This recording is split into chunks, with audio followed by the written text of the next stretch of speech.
What up everyone, welcome back. In this video I'm going to show you guys how to be a loop maker in 2020, basically how to make fire loops and send them out to other producers to collab on. So if you want to learn how to make fire melodies for other producers, these are some of the steps that I've kind of learned along the way. And by no means am I like cubeatz or anything, I'm still learning the sauce. I don't think you can ever have all the sauce, but these are some of the steps that I think will be helpful for you guys. So I'm going to break down a melody for my loop kit that I actually dropped for free recently. So if you want to go check that out, I'll link it right now. It's 10 fire melodies that you guys can use. And yeah, also make sure to go follow me on social media at @viral if you want to stay updated with me. I always drop a lot of free stuff and like sauce, so make sure to go follow me on there, and let's get started. So basically your job as a loop maker is to go crazy with the melody, because you're not really worried about what they're gonna do with the drums. Like, don't worry about anything. Like, your job is to create an atmosphere, a vibe, just go insane with it basically. So what I started with is this pattern, and I'll take all the effects off so you guys can hear the raw sound.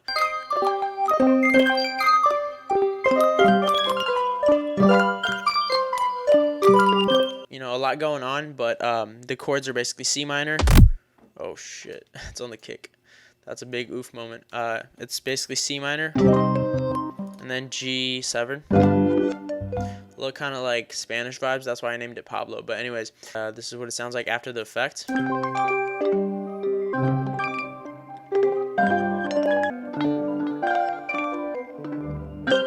So that's pretty much the main theme of this melody, is that chord progression. So what I did next is I rendered this out to audio. So we have this, and it's actually stretched out because this is original basically. But I stretched it out for like 2 bars, and to make it more like slowed down kind of. So this is what we have. And what I did next is I just chopped it up. So I put like this and like that.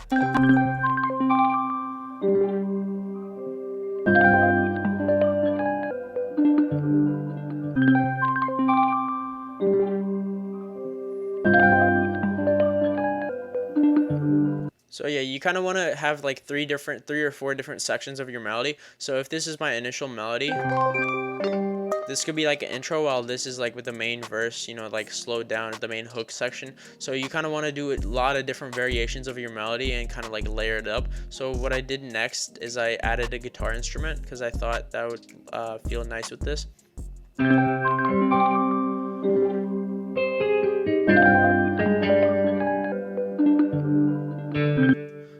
Alright, and then I also put a lot of effects on the guitar just to sauce it up.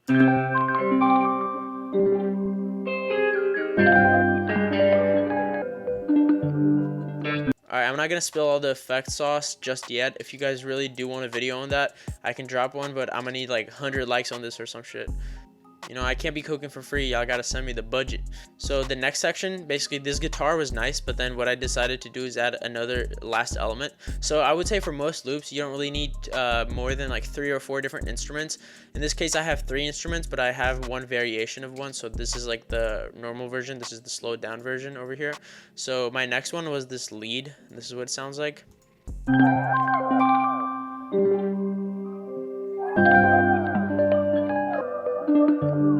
So if you're not really listening for it, you might not even hear it, because it's like really subtle.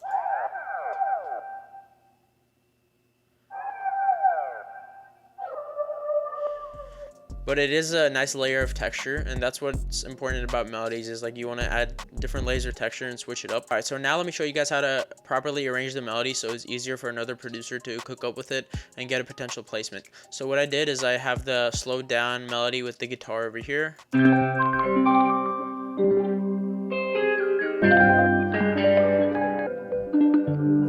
So the first section is just the guitar and the slowed down melody. Second section is the guitar and the lead.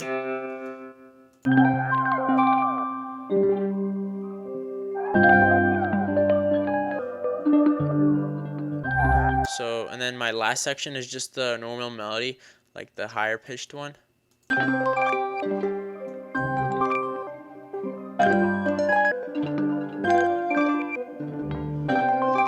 So that could be like an intro, outro, or just like anything, you know, like a bridge section. It just gives them a lot of like different types of variations to work with in the beat. I mean, you can always send like just one regular loop because a lot of beats just have the same melody repeating, but I found it is more interesting to have like different types of melodies and textures. Alright, so now I'm going to show you guys the most important part is how to send this out to other producers so they can cook up with it. Basically, what you want to do is just, you know, after arrangement, after mixing and stuff, you just want to make sure your levels on the master are good. Don't make it too quiet, but also make sure it's not clipping because you don't want it to be like distorted or anything on the master.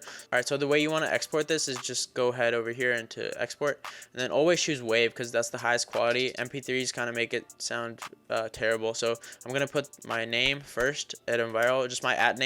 So if I'm gonna send it to a producer that doesn't really know me that well, or maybe they have like tons of loops and they cook up with this and they want to hit me back up, I always have my @ over there. Always put the BPM because like low key, if someone likes your loop and the BPM is not there, they potentially might not even cook up with it because it, like, you know, they don't want to take the time to find it. Like if you're sending it out to a big producer and they don't see the BPM, like it just looks super unprofessional. So always make sure to have that. And then another key thing is put your key signature. So in this case, my loop is in C minor, and yeah, that's pretty much the whole loop. So I'm gonna export it, and this is the most important part. So you want to do like leave, instead of leave remainder, you want to do cut remainder. So that basically makes it, so here I'll show you guys. Alright, so now when I bring the loop that I just rendered out over here, as you can see, it matches perfectly with this because I did cut remainder. So when they put it in their project, they can just go ahead and like cut this in 3 different sections like this. You know, you have 3 different sections to cook up with. We have this, the lead section, and then this is the intro. So if they were going to arrange it, they could probably just put the intro like this, something like that. And then also they can, since it's like perfectly within the bars, they can also go over here and put like, you know, project tempo if they want to stretch the sample to their desired BPM. And then, you know, they can change it and this automatically stretches. You know what I'm saying? Like, it's just make it easy for them to cook up. Alright, so that's pretty much it for this video. If you guys found this helpful, please leave a like and comment below what you thought of the video, and I'll see you guys later.